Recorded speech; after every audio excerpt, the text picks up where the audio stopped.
آپ سبھی سامعین و ناظرین کو میرے یوٹیوب چینل رفتہ رفتہ جانب حق کی طرف سے بہت بہت مبارکباد۔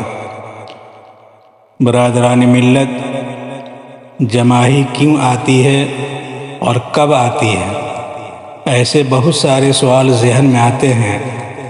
کوئی اس کو جماہی کہتا ہے، کوئی اباسی کہتا ہے، تو انگلش بولنے والے اور پڑھنے والے لوگ اس کو یاوننگ کہتے ہیں۔ بہرحال بس یہ سمجھیں کہ جماہی شیطان کی طرف سے ہے، اس لیے آقا دو جہاں صلی اللہ علیہ وسلم نے جماہی کو حتی الامکان روکنے کا حکم دیا ہے۔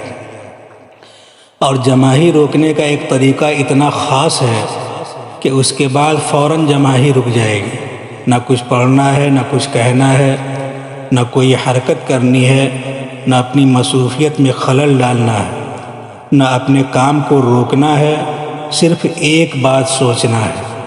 لیکن اس سے پہلے یہ دیکھ لیں کہ جماہی کیوں اور کب کب آتی ہے۔ تو اس کے بہت سارے ریزن ہیں، بہت سے وجوہات ہیں۔ اگر آپ کو نیند کا غلبہ ہے تو بھی جماہی آئے گی، سو کر اٹھنے کے بعد جماہی آ سکتی ہے۔ اگر آپ کو تکان محسوس ہو رہی ہے تب بھی جماہی آ سکتی ہے۔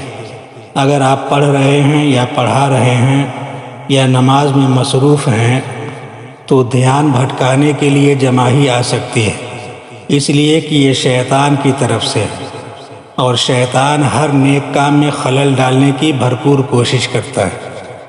اسی لیے ہمارے نبی محمد عربی صلی اللہ علیہ وسلم نے حکم فرمایا ہے، صحیح مسلم شریف میں بھی یہ حدیث موجود ہے کہ جماہی شیطان کی طرف سے ہے، اور جماہی کو روکنے کے لیے ہر ممکن کوشش کرو۔ کئی طریقے جماہی روکنے کے لیے کتابوں میں موجود ہیں، اور علماء کرام بیان فرماتے ہیں۔ جیسے اگر کسی شخص کو جماہی کا احساس ہو تو اوپر اور نیچے کے دانتوں کو ملا کر دبائے رہیں، یا اوپر کے دانتوں سے نیچے کے ہونٹ کو دبائیں۔ پھر بھی جماہی آ جائے تو منہ کو کھلا نہ چھوڑے، اس لیے کہ شیطان منہ میں گھس جاتا ہے۔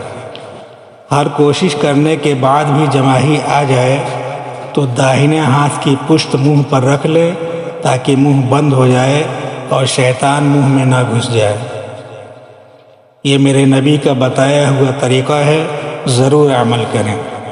اور جماہی روکنے کا خاص طریقہ جو باقی رہ گیا تھا وہ یہ ہے کہ صرف من میں سوچنا ہے کہ انبیاء علیہم السلام کو جماہی نہیں آتی تھی، یا ہمارے نبی کو جماہی نہیں آتی تھی، اس کے بعد کیا مجال کی جماہی آ جائے۔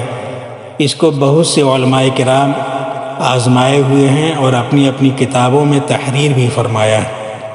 میں خود اسی فارمولے کو استعمال کرتا ہوں، اور میرا بھی ہمیشہ کا آزمایا ہوا ہے۔ جیسے سوچتا ہوں کہ میرے نبی کو جماہی نہیں آتی تھی، فوراً جماہی غائب۔ آپ بھی صرف من میں سوچئے اور کمال دیکھیے۔ جو مومن ہیں، اسلام کے چاہنے والے اور ماننے والے ہیں، ان کے لیے فل گارنٹی ہے کہ یہ سوچتے ہی جماہی غائب ہو جائے گی۔ لیکن جو مومن نہیں ہیں، اسلام کے ماننے والے نہیں ہیں، کسی دوسرے مذاہب سے تعلق رکھتے ہیں، ان کو اس سے فائدہ ہوگا یا نہیں یہ میں نہیں بتا سکتا۔ لیکن ہاں، میرا دل کہتا ہے کہ فائدہ سب کو ہو سکتا ہے۔ لہذا جو مومن نہیں ہیں وہ یہ سوچیں کہ مسلمانوں کے نبی کو جماہی نہیں آتی تھی، یا کسی نبی کو جماہی نہیں آتی تھی، بس اتنا سوچیں، اور کیا رزلٹ آتا ہے کمنٹ میں ضرور لکھیں۔ اور جو لوگ بھی اس فارمولہ کو آزمائیں وہ ضرور کمنٹ میں اس کا جواب دیں۔ جب جب جماہی کا احساس ہو فوراً دل میں سوچیں، اس لیے کہ ایک بار سوچنے سے جماہی نہیں رکے گی، شیطان بار بار حملہ کرتا ہے۔ اس لیے جب جب جماہی کا احساس ہو تب تب سوچنا پڑے گا۔ مولا تعالی عمل کی توفیق دے، آمین۔